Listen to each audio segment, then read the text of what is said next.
Everybody, to your post-lunch nap session. No, I'm sorry, panel on the role of subsidies in LPG distribution, or clean fuels distribution more generally. My name is Darby Jack. I'm a faculty member at Columbia University, and we're joined by an absolutely stellar panel of experts and thinkers in clean fuel distribution. So we're joined by Mr. Abbas Tasunti, who is the pricing head at the National Petroleum Authority here in Ghana. We're joined by Jan Kloen, who is the coordinating energizing development director, or part of the team at the Netherlands Enterprise Agency. Mr. Martin Kimani, who's the managing director at IMGAS in Kenya, and Ms. Juliette Pampuni, who's a senior energy specialist with the World Bank. So I think you'll agree this is a very excellent panel. So just a brief note on how we're going to run things. I'm just going to give a couple of orienting remarks, and then we're going to have a debate, and I'll talk a little bit more about that. And then we're going to have some questions that will be sort of posed by me and discussed by the panel, and then we'll open it up to questions from the audience. So by way of framing, I want to sort of start off with a couple of things that I think are true. The first is that absent subsidies, hundreds of millions of people at the bottom of the pyramid will continue to use polluting fuels for generations.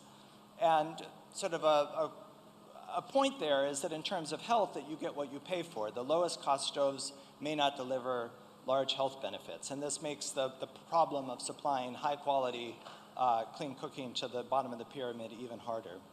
And then a second thing that is true is that subsidies are costly and may have significant unintended consequences, and we'll be hearing about some of those. And I want to put forward the example of the country of Ecuador as sort of an anchor on one end of the spectrum. And Ecuador, a 14.5 kilo cylinder of LPG in Ecuador costs $1.60, and it's cost that since 2001. And LPG has essentially displaced biomass as a cooking fuel. Essentially, to a first approximation, nobody in Ecuador cooks with LPG. But the government spends about 1% of GDP, about $700 million a year on this subsidy. So this sort of exemplifies the opportunity, but also the potential cost of subsidies. And then we'll talk about some of the ways that maybe they could have improved on their system. And then on the other hand, you have a country like Ghana, which has a cost recovery model for pricing, and the full cost plus some margin for the LPG marketing companies are paid by the consumer. So these sort of anchor the two extremes, and then I think what we perhaps want to end up with is exploring potential space in the middle. So we're going to frame this as a debate to start off for about the first 20 minutes. And I want to really underscore that the panelists were assigned their roles in the debate, and the points they're going to be making may not represent their own personal views, nor certainly the views of their institutions. But we decided to structure it this way to sort of get the arguments on the table, and then take a step back and think about sort of where the middle ground might be. And the proposition that people will be responding to, that the panelists will be responding to, is that free provision of stoves and fuels does more harm than good.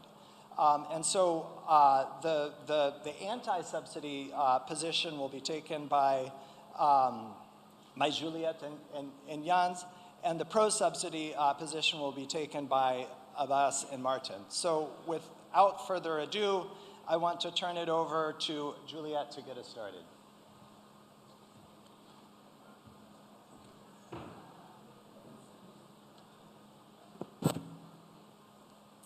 Good afternoon, ladies and gentlemen. As Darby mentioned, my partner Jan and I will be making the argument against subsidies. Let's face it, everybody loves cheap energy, and almost all human activity requires energy consumption. And if something is so basic, it is pretty obvious that it should not be denied to everyone.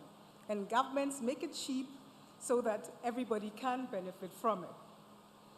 However, I would argue that subsidies are not really a good way of achieving what governments say they want to do. Sometimes it goes to companies who might not help them be competitive. Other times, it goes to the wrong consumer. So subsidies, are really, really not the way to go. But for today, I'm going to focus on two interlinked reasons why subsidies are bad. First, subsidized clean cooking products reduce the willingness to pay and distort markets or prevent markets from emerging. And I will go down and try to buttress this point. When stoves are given for free or for a nominal fee without considering the household's ability to pay or what they are willing to pay for it, it erroneously sends signals to consumers that the value of the product is lower than the commercial price. And hence it depresses the market and deprives suppliers or producers from having a healthy and strong business. Sometimes, and most of the times, the subsidy design is ineffective and inaccurate because the measurement of the affordability gap is really done wrong. That's a difficult thing, and it helps, that is a real component that helps to design the subsidy, but then we do get it wrong. And this also leads to market distortion. This is mainly due to lack of data. Data to calculate the affordability gap, as I said, or household categories to settle the inefficient levels of the subsidies. Therefore, to get this done, you need some rigorous analysis, which, like I said, in most developing countries is difficult to do. You don't have the data, you don't have the right methodologies to calculate the subsidy. And it's been noted that successful and unsuccessful subsidies are based on the end user subsidy program being influenced by consumers' affordability estimates.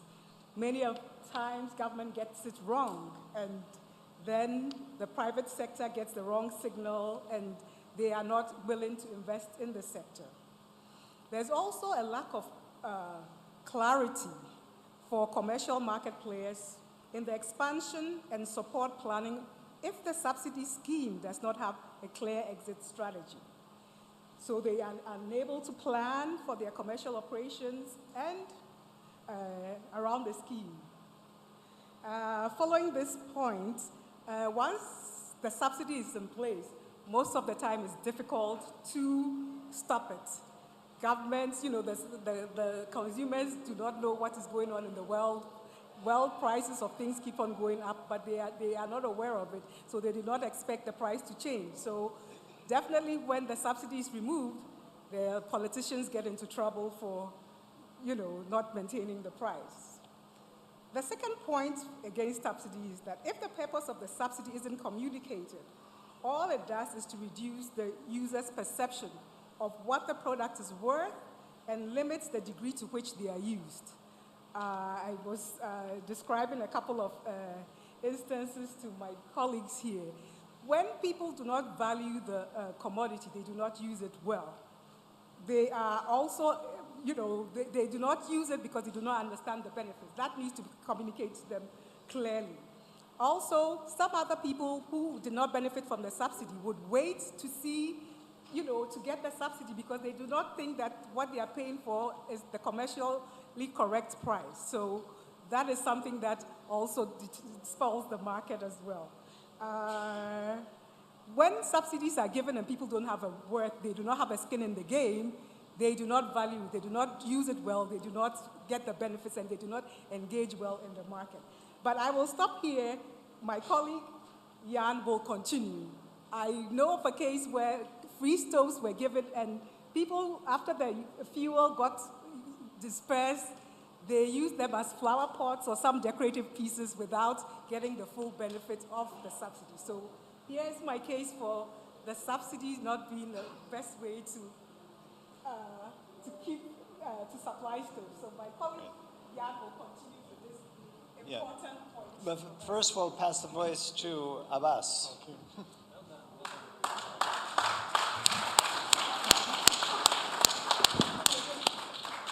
All right. we've all heard from Juliet why subsidies are not good. But I believe we've all gathered here to make a case. And the case is we've all gathered here to try and achieve an objective, which is to promote clean cooking. Why are we talking about clean cooking when we know that the fuels and the accessories that are needed to achieve clean cooking are relatively more expensive than the current methods of cooking today? There are income inequalities in the system as we speak. And as long as there are income inequalities, willingness to pay, as she said, will definitely vary. So if we are to achieve clean cooking and the cost of getting the fuel, the cost of getting the accessories cannot be afforded by all, then how are we going to achieve this objective of clean cooking? So I would want to share some data and some examples to show how subsidies have helped to achieve clean cooking in some other countries. First of all, if you look at Ghana, for example, LPG consumed in Ghana between January and June this year, 50% of that LPG, which is a clean fuel for cooking, was consumed just in the Greater Accra and Ashanti regions, which are urban areas, where income levels are quite high. If you take all the 5 regions in the northern sector of the country together, they consume just 7% of LPG consumed in Ghana. And these are the areas where non-clean cooking methods are very high. So if we are to achieve clean cooking, how do we support these people to increase their use of clean cooking materials like cook stoves and LPG, which is the clean-up method of cooking? So there's really a case for subsidies. In Ghana, subsidies were scrapped because, just as she said, they are expensive. But we need to find a way to get them well targeted, then we can make sure that we are achieving our clean cooking. Let's take countries that have been able to use subsidies, for example, to achieve clean cooking. India is an example. They've been able to use subsidies to achieve clean cooking. If you look at El Salvador, Thailand, Peru, these are all countries that have used subsidies to achieve the promotion of clean cooking. So we cannot ignore subsidies and say that because they are expensive, therefore we should not target people and subsidize fuels and clean cooking accessories for them. There are definitely challenges with subsidies when they are not well targeted. But I believe that these challenges that we face with subsidies are not unsurmountable. We can overcome these challenges when we have accurate data, we have technology that will help us to collect correct data on consumers, and then know who is well deserving of this subsidy and target them and give the subsidies to them. If we should ignore them, what happens is that people who are involved with non-clean cooking, they end up getting sick.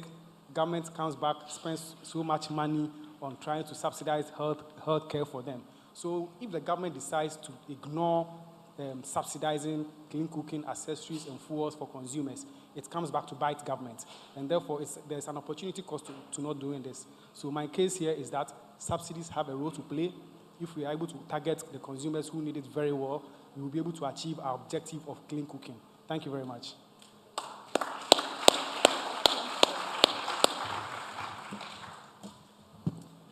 But my dear colleague, Russ, you got it all wrong. You got it all wrong, because blanket subsidies, it's so easy to introduce, and you can easily say as a politician, we are going to subsidize all kerosene use in the country, and you can see what happened in the past decades.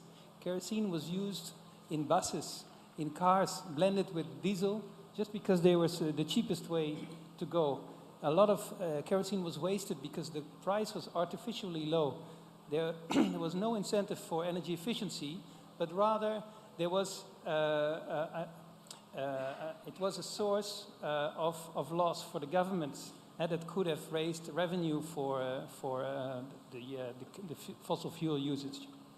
Also, these blanket subsidies, they would lead to a lot of leakage. They would get to they would first get to the urban middle class, and they would get access to these fuels. That's exactly what's happening with LPG.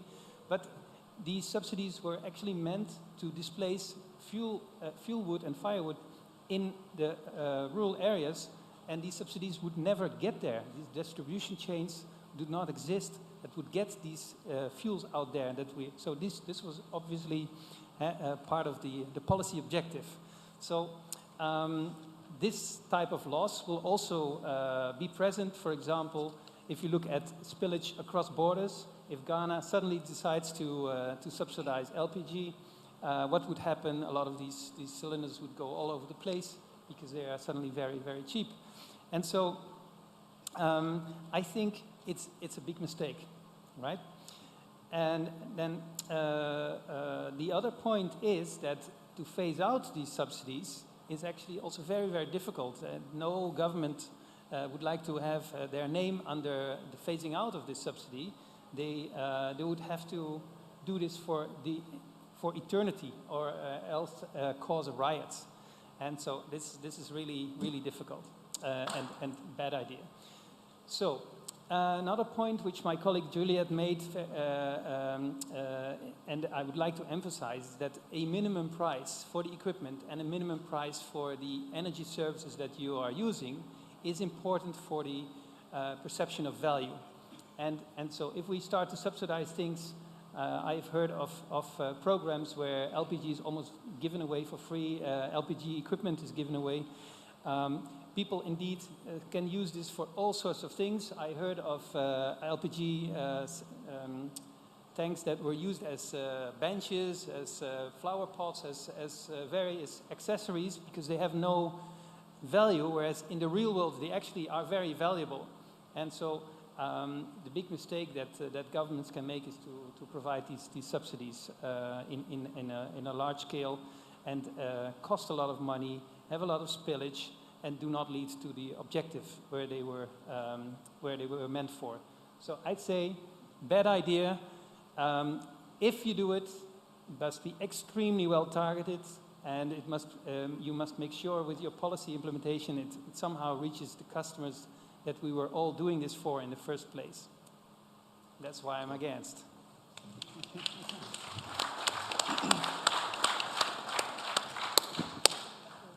Good afternoon. I think my colleagues are not very right, especially Jan. Because one thing that we will all agree, and Jan will also agree with me, is that the rate of penetration for clean cooking is extremely low. And this is especially in the developing countries. This can be seen, and we all know that, and that is why we are champions of clean cooking.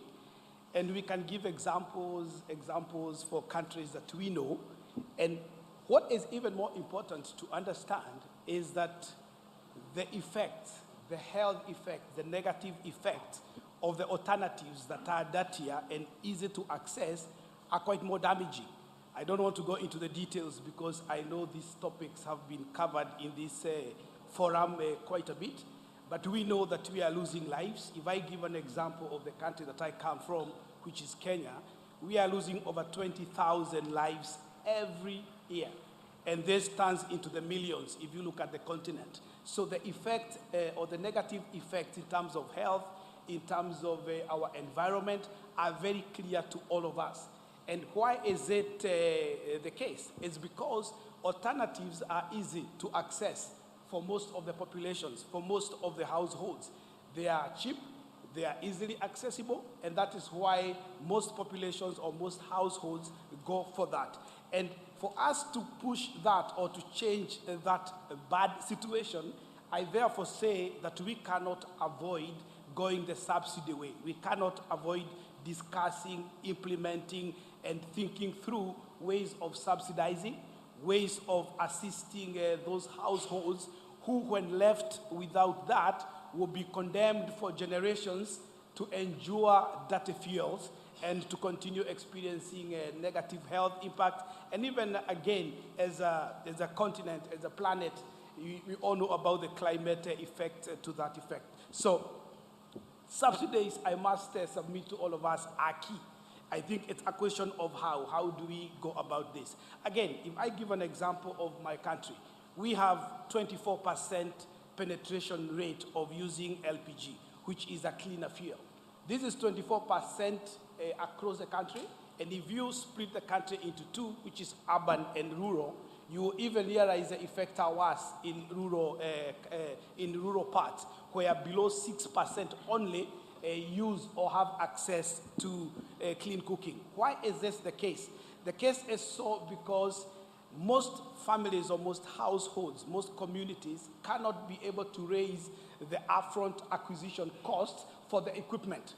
And even further, the ability to pay for the fuel itself. And this is why I say that for us to be able to cause an impact, for us to be able to push clean cooking a little bit faster, we must introduce subsidies.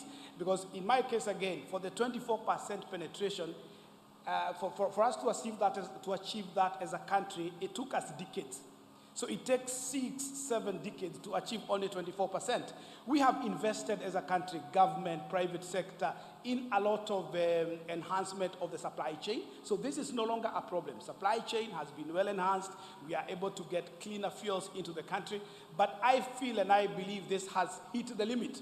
For us now to be able to go to the next level, we must be able to empower the households, because we have built infrastructure, but the households still cannot afford. So we need to go to them, we need to think through, we need not only to subsidize the equipment or the accessories, because if you stop there, I would agree with Jan that then this equipment can be used as furniture. So you need to go ahead and help them to be able to use the clean fuels themselves. If I give an example with my own organization, and I say this because there are two tools that can be used today to make subsidies a reality. And this is the tool of technology, which is readily available, and the tool of data, which we can access. If I talk about technology, today it's very possible to meter gas.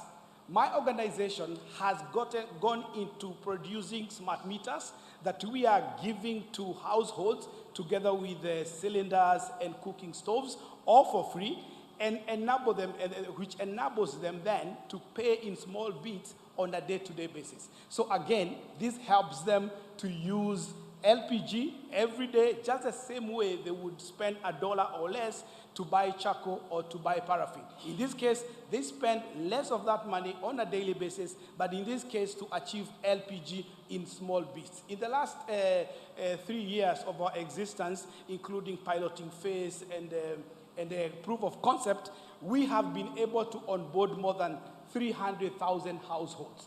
In a record 3 years, we have been able to push the penetration of LPG in Kenya by above 2%. That is quite quick, and only time will tell how much more we can be able to do if we continue with the same concept. So I submit to you, ladies and gentlemen, that we must go the subsidy way if we are to help households move into clean cooking. Thank you.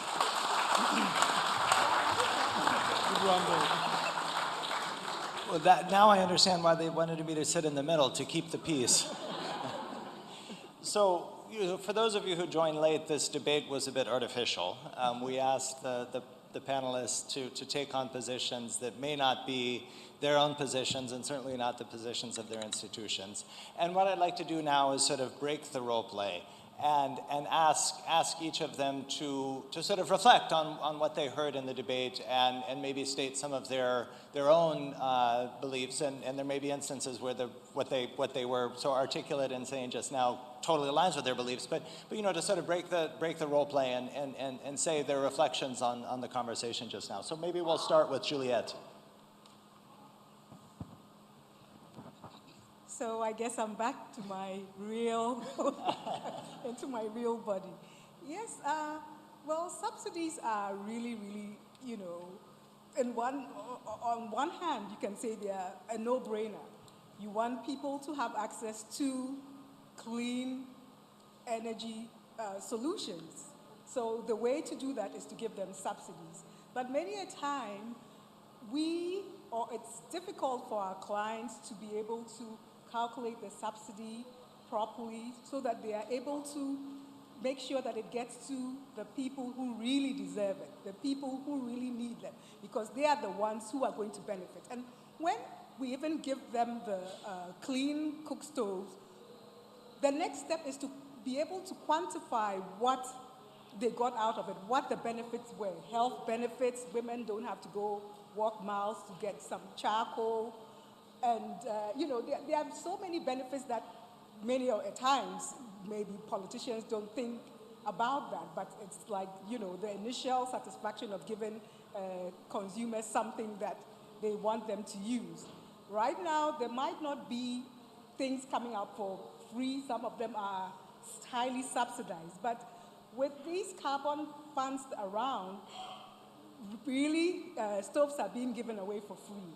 Is that a sustainable model? That is something that we can discuss going forward in the panel or amongst the participants here. Thank you. Thank you very much. Abbas, I'd be curious to hear both your personal views, but also how your institution, the NPA, the National Petroleum Authority here in Ghana, is thinking about this question. Okay, thank you very much. Yes, once again, I'll come back to the issue about subsidies and how they will help us to promote the use of cleaner fuels like LPG.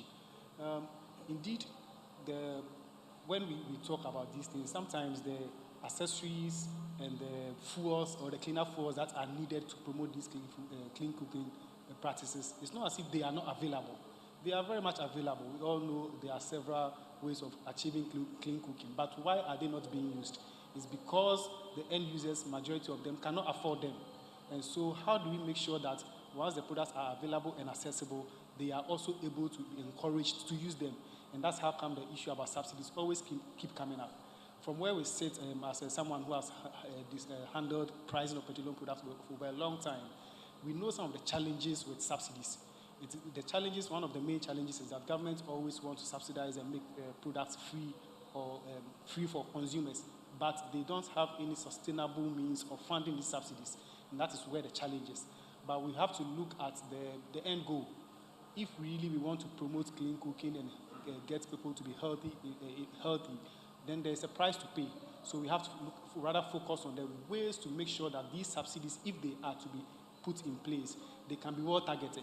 They can be sustainable in terms of funding so that we will achieve our goal. For example, in 2015, when Ghana implemented a price regulation policy where we scrapped subsidies on LPG, gasoline, and diesel, we still kept subsidies on products like premix fuel, which is used by fishermen.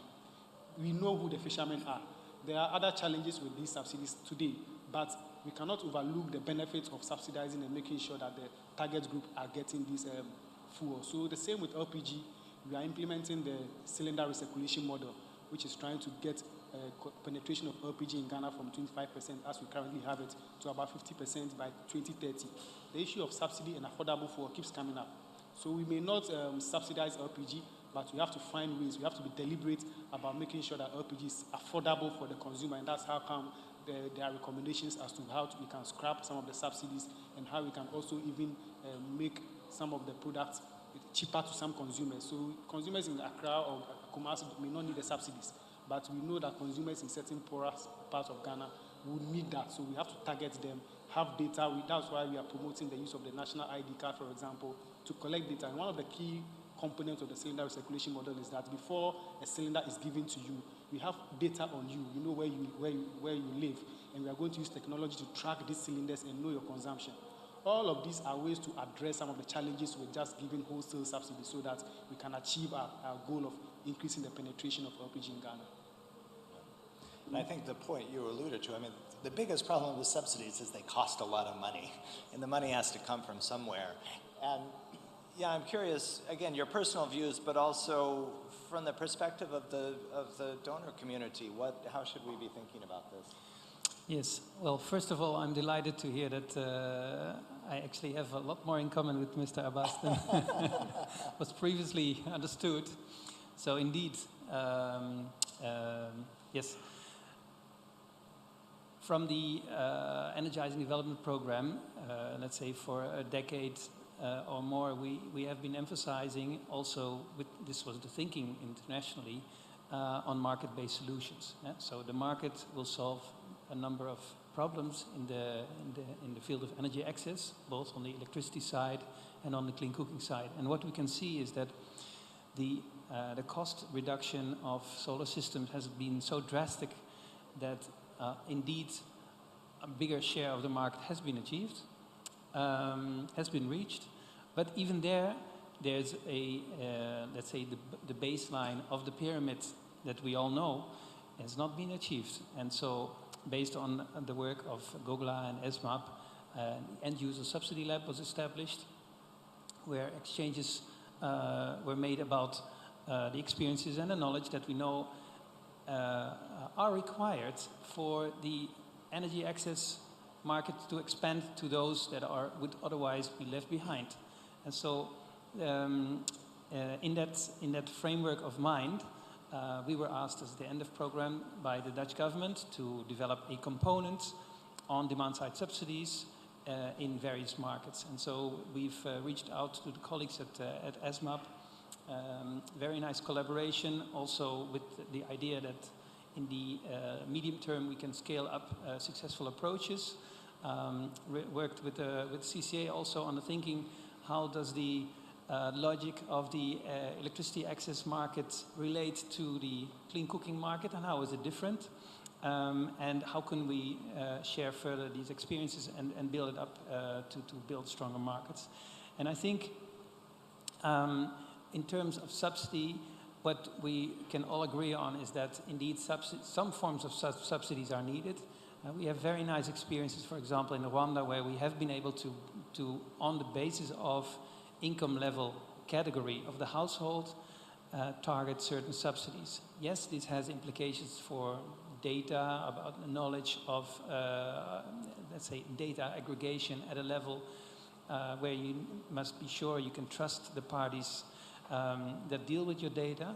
But the point is that you can really move away from blanket subsidies and find your target groups and assign through mobile money, through e-vouchers, through various means, these consumer groups that you need to reach.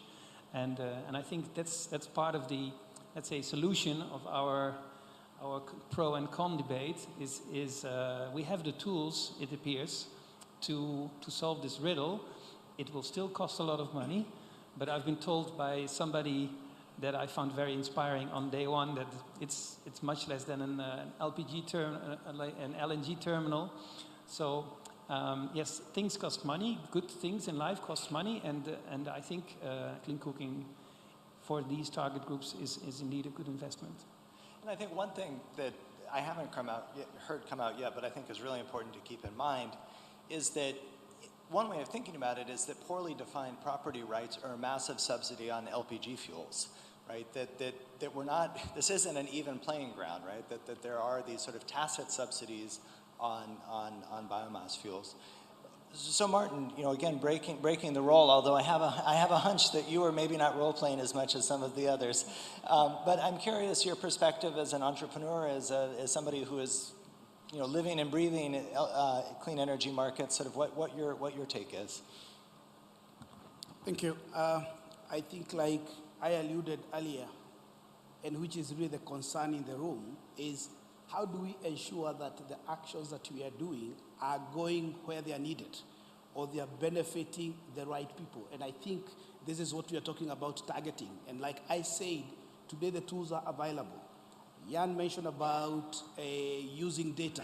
Today, in my country, in most countries, we have a lot of data even within the custody of governments. So what we are doing today for us to grow our business in a most effective way by benefiting those who deserve it is using this data to tell us where should we go, what categories of people should we target, which areas should we avoid and focus on, and all that. So this we have used religiously for the last 3 years, where we look at the demographics and we target and focus to start with the most needy cases. Now, that helps us to see impact at the end of the day. The other issue is using technology helps us again, and like my colleague Abbas mentioned, by being able to track daily usage. Today, from where I sit, I can be able to see the after effect of my customers. I can tell you how each and every household out of the 350,000 households that we serve today are consuming. And you can be able to see the trends and patterns. Those who are not consuming as anticipated, you still have a last chance to correct it. So using data, using technology assists in ensuring there is maximum impact. There's something else that I must highlight that we have come to appreciate as a business. One, it's the issue of liquidity as opposed to really pricing. Today, for you to get into the clean cooking space, you need high upfront cost. Fair enough. that can be helped by one-off subsidy. But on a day-to-day basis, these households are able to live on charcoal, which is not cheap. They are able to live on kerosene, which is not cheap.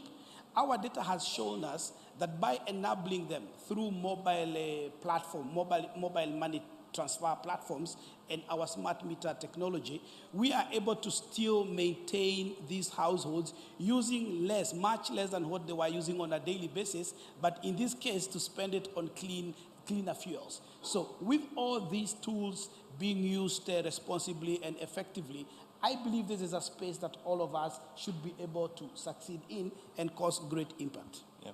But a skeptic might say you're doing perfectly well without subsidies, so why would you need subsidies? When we talk about subsidy, it cuts across government, development partners, etc. For instance, I still don't understand why most governments will talk about moving into clean cooking, for instance, and at the same time continue taxing the same commodity to the consumer. So subsidies would take various shapes and forms.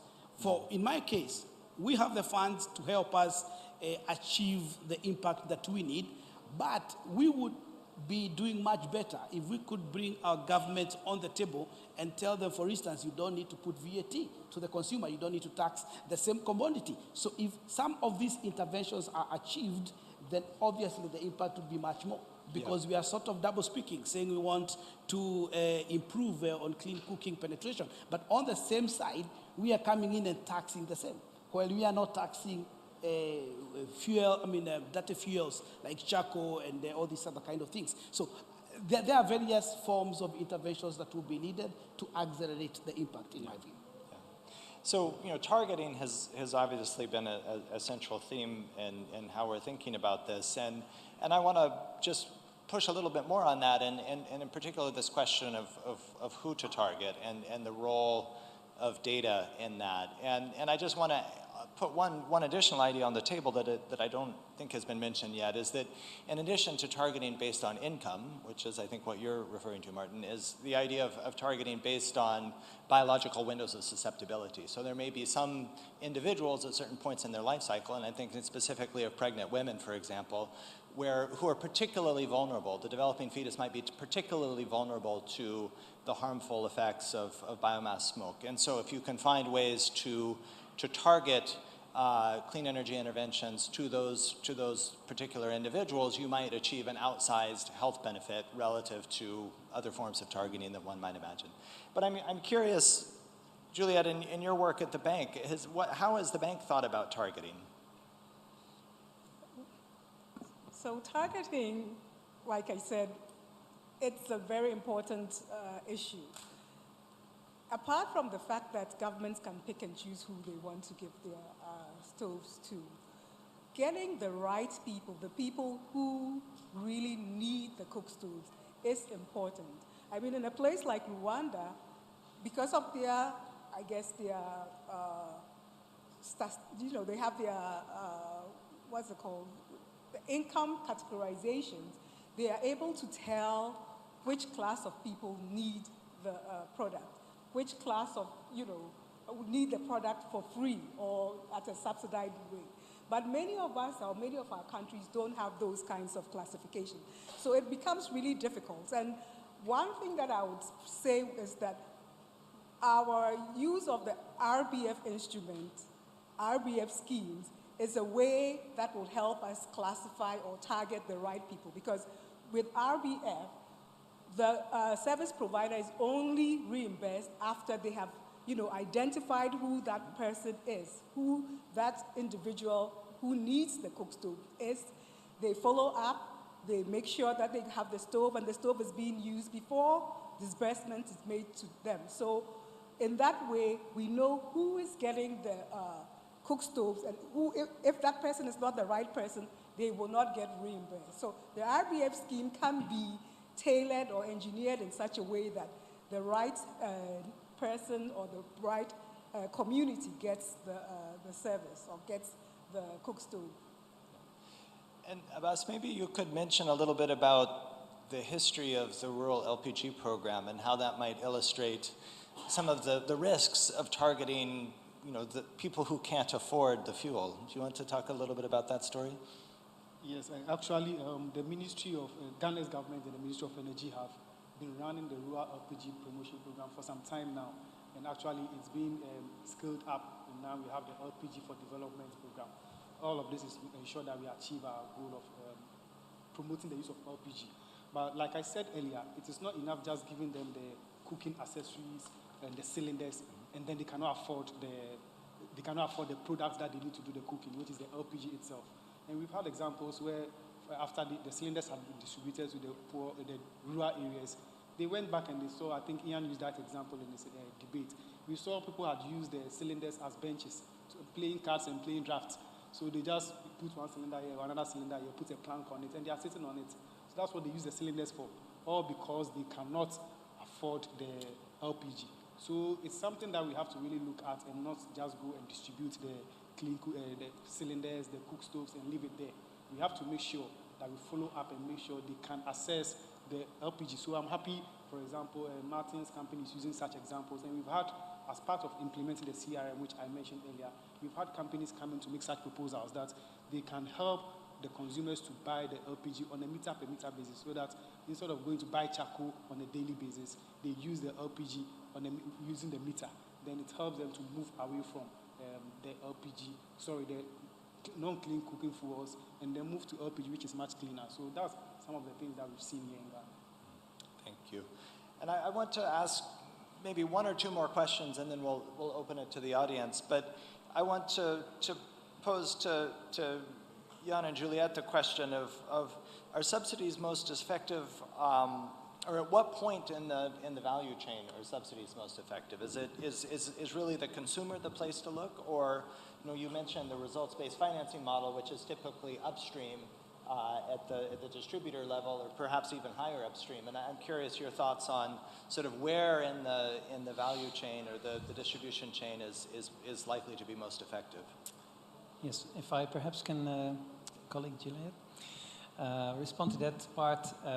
Indeed, so a lot of the results-based finance that the Energizing Development Program has implemented is on the supplier side, and it works very well.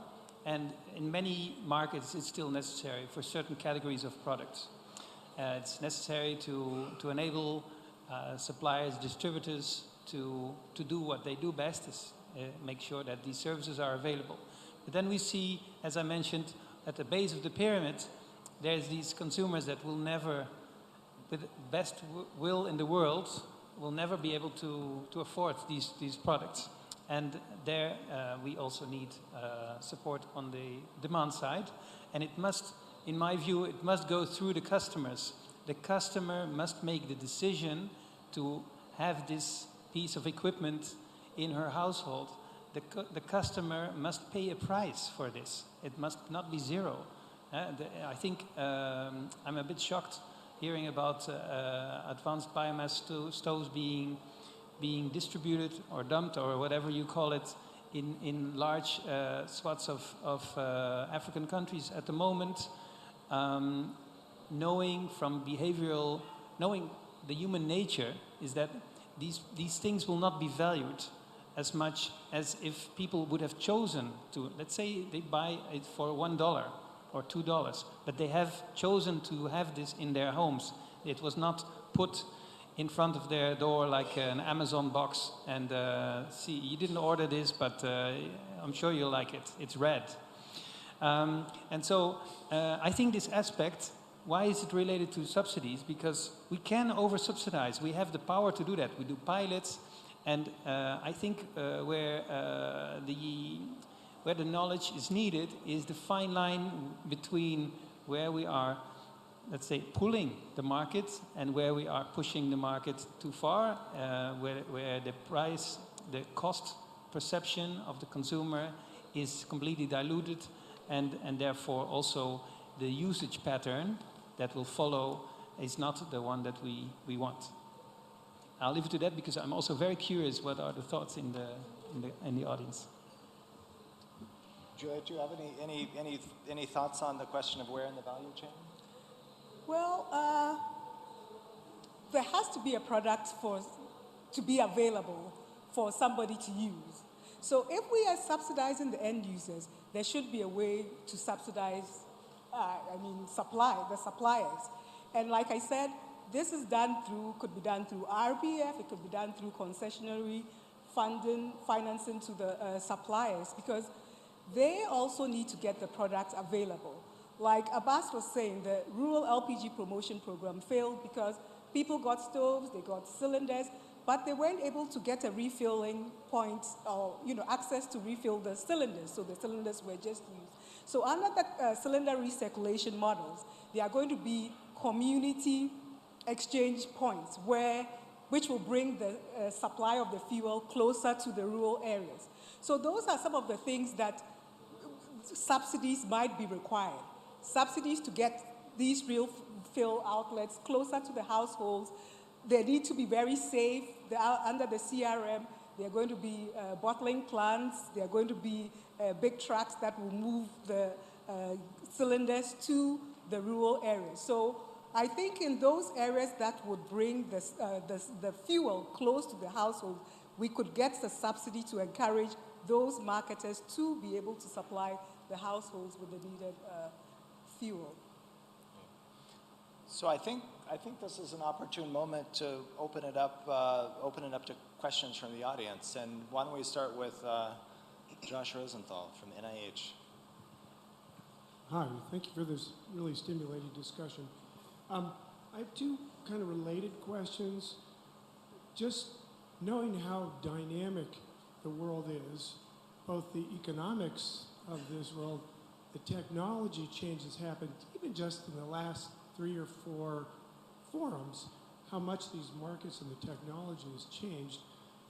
One, how do we calibrate subsidies so that we don't crowd out innovation in the market? So if we're talking about, because LPG is on the table as a really important opportunity now, how do we make sure that we don't calibrate in such a way that it crowds out growth in solar, which in the long term may be a place we'd rather be? Related to that is, how do you wind down subsidies that have become entrenched in popular opinions? And maybe, Darby, you might want to share the Ecuador story in that regard. And did you have, and I should have noted, if you want to address the questions to the panel, that's fine, but if you had specific individuals in mind, I don't know, Josh, with the crowding out question, did you have a particular panelist in mind? Would anybody care to speak to that? I would like to. Yes, please. Okay. So I have a contribution. For me, I believe that subsidy is possible and is needed to ensure people use clean fuel. We take the case of people who are into cocaine. To get somebody to get into addiction, they first of all give them for free.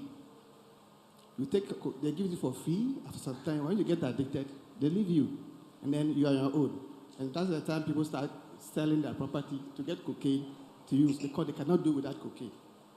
So for me, we can take the learnings from the microfinance model, where they use cooperatives. So we can use the cooperative system in the communities where individuals are held accountable to each other.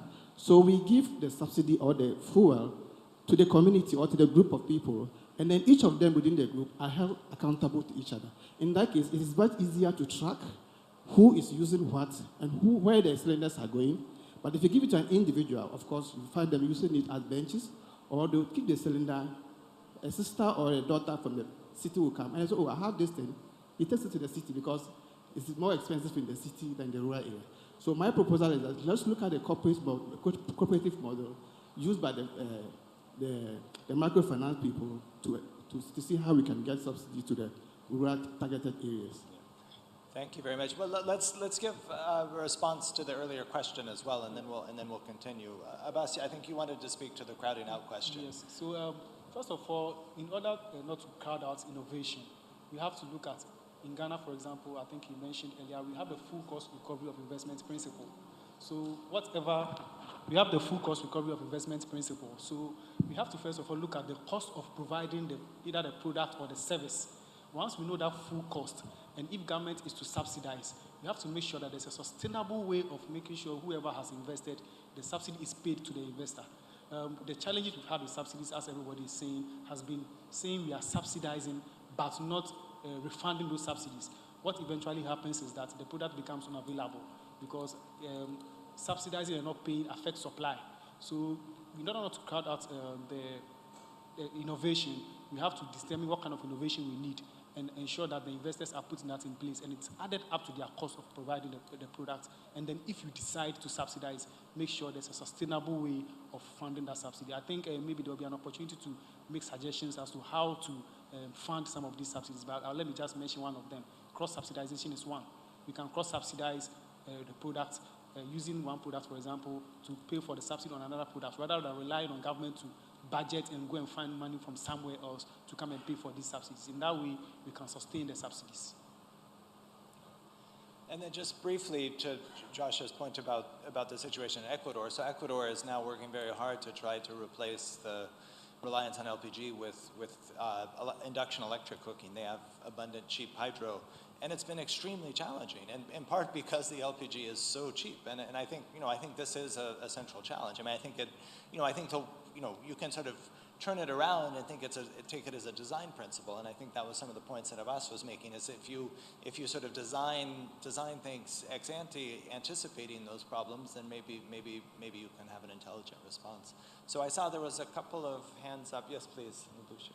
I have a question. Maybe Martin, you are able to answer, or somebody in the audience. I'm really curious to see what is the point of view of an equity investor, right? If I'm an equity investor, I would have very mixed feelings about subsidies, because I want to invest in a sustainable business model that doesn't depend on subsidies, because we hear the subsidies come and go. You have no certainty about when you get paid. It may last 1 year, it may last 10, it may last 6 months. So, Martin, do you know what the equity investors' view on subsidies is? And I think this is very relevant for all of us here.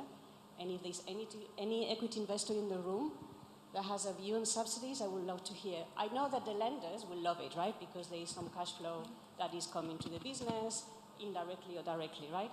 But the equity investor, Martin. Maybe just to quickly comment on that. I think from a point of equity investment, I think what you would be asking to see is the viability of the project, because at that point you look at it as a business. So regardless of the capital outlay that is required from us as the owners of business to run these programs, as an equity partner, you will be looking at the viability. And the viability, again, like I said earlier, will depend on a couple of things. The kit you are giving out there, and the uptake of your LPG sales, how then do you see the repayment and the sustainability? And what I can tell you is, if this venture is run carefully, then it's a question of time. It's a question of when do I need my return. So by establishing those facts, it becomes quite easy. Looking at the books, looking at the returns, looking at the consistency of the uptake from the consumers, this then gives you the right tools to make a decision. Something I may want to add that helps a lot in the success of this venture and the subsidies as well is consumer education. I think this is something that is always ignored, either by government or by private financiers going into this business. They assume that the consumers know how to use cleaner fuels and accessories. From experience, we've come to rank consumer education very highly. And today, I have invested significantly in trainers, in employees. I think the bulk of my overheads today go to employees. I have, for instance, today almost 2,000 employees. And most of these are being used as food soldiers, or what you would call salespeople. But the bulk of our sales approach and pitch is consumer education. For instance, our strategy is not to let the consumer come to us. Our strategy is to go to the consumer. And then we go through a process of vetting, education, before we take a decision whether that is the right consumer to onboard. So with all these carefully thought out strategies, then viability can be established, equity partnership then follows. And I think it's also worth noting that nobody expects the clean energy transition to happen in rich economies without subsidies, right? So why should we expect it in poor countries? I'll Yeah, please. So the question about how the view of the equity investor on these subsidies. Let me say that we used to have this challenge in Ghana some years back when we had subsidies, when we did not have a sustainable way of funding these subsidies.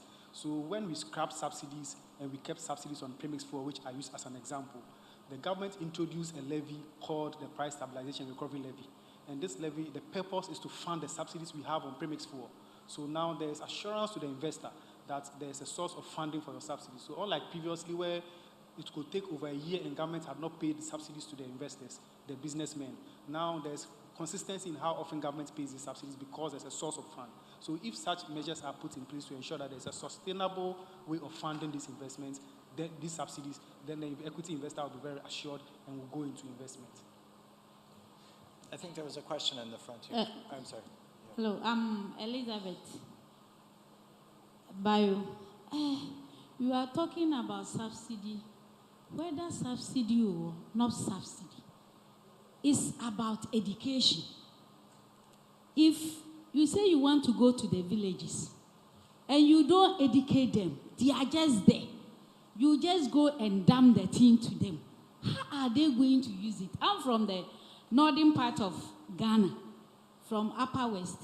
I want to do biofuel there using water hyacinth.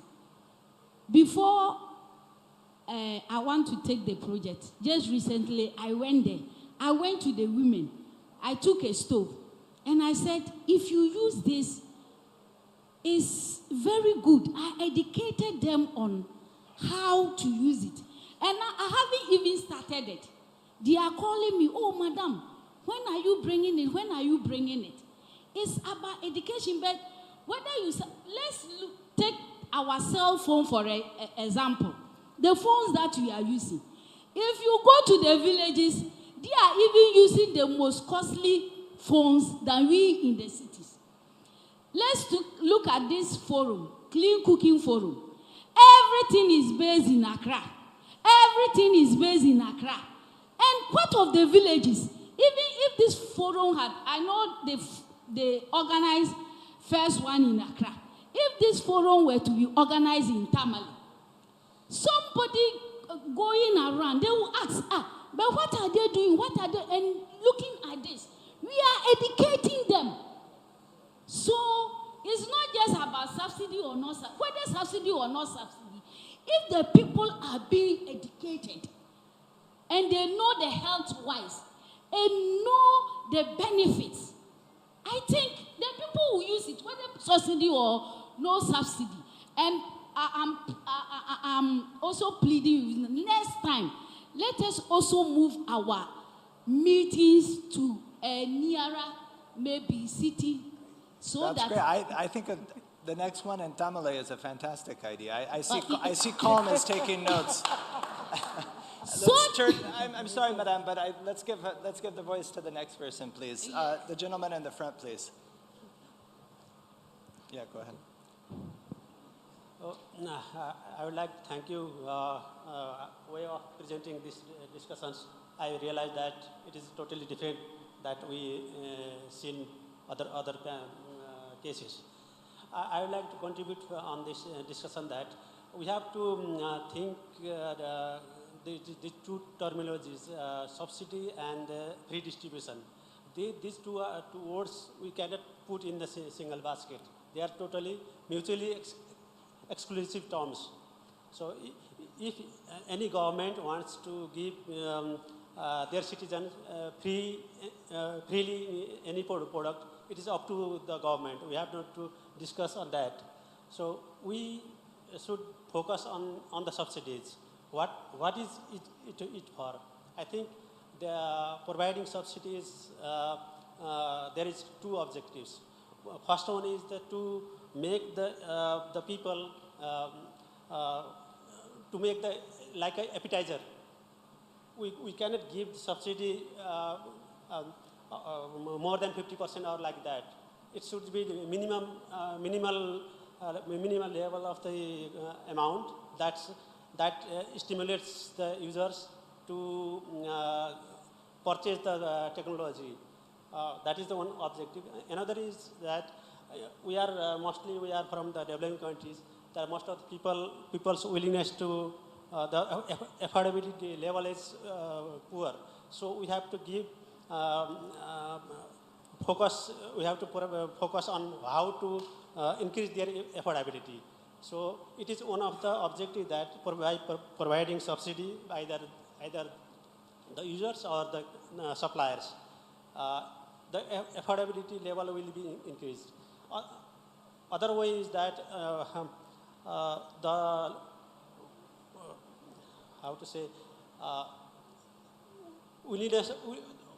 by the awareness activities, we can convince the users that what is the opportunity cost of using traditional fuel instead of traditional fuel, using clean fuels. We can convince them so that their willingness to pay can be increased. Their ability to pay remains same, but we can increase their willingness to pay. So, And I'm so sorry, sir, but Colm is signaling that we're at the end of our time. So I'm going to have to transition so people can get to the next next event. But I'm sure several of us will be lingering if others have questions or comments that they want to share. I would like to conclude that we need the subsidy for the developing countries to promote the clean cooking solution. So it should be not treated like a free distribution and subsidy part. So. Thank you very much. Yeah. Yeah, thank you very much. Panelists, my name is Godfrey. I'm an engineer with the United Nations in Kenya, and I very much resonate with what Martin was sharing. One of the key areas which I think as development agencies that are gathered here, and also government agencies, one of the areas to focus on is taxes. Because there's some of the places where we work with, like for instance, Kenya has got some of the largest refugee camps in the world. And these refugee camps being located in very semi-arid, fragile ecosystems, you find the access to fuel, the very basic thing for cooking, access to fuel has been a big problem. A challenge which I've faced is among these communities, there are very innovative ideas of coming up with their own equipment to assemble these cook stoves, clean cook stoves. But then the import duties are very high. The import cost is so huge. I think we need to accelerate that part of lobbying with the government to waive some of these customs duties and taxes, because that is one key area. If we are to focus on subsidies, which will level the playground for everyone, taxes is the starting point, according to me. Thank you. Great, thanks so much. And thank you very much for your participation. So a round of applause for the wonderful panelists, please. Thank you.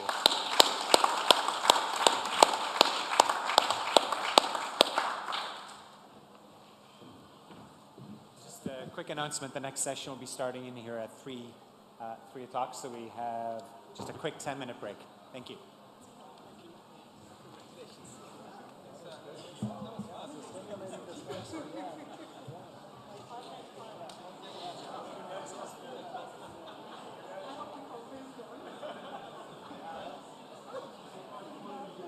There's a request for a photo. I don't think I can be going.